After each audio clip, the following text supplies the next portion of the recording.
Why you regret everything you say. Understanding overthinking and social anxiety. The feeling of regretting everything you say, or constantly thinking of a better version of it later, is a common experience, especially for those who struggle with social anxiety, overthinking, or perfectionism. It's like your brain is a relentless editor, replaying conversations and rewriting them in real time. But why does this happen?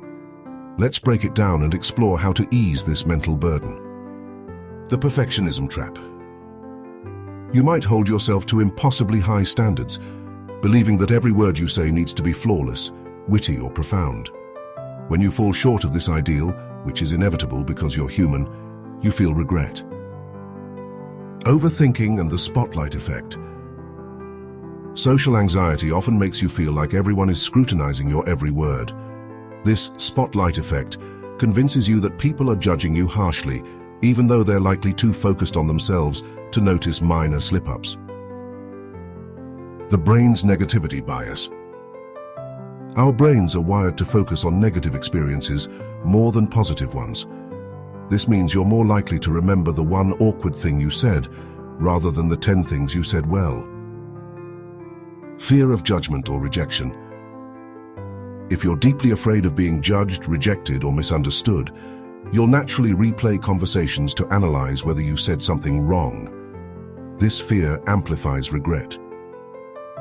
The hindsight bias phenomenon. After a conversation, your brain has the luxury of time to come up with the perfect response.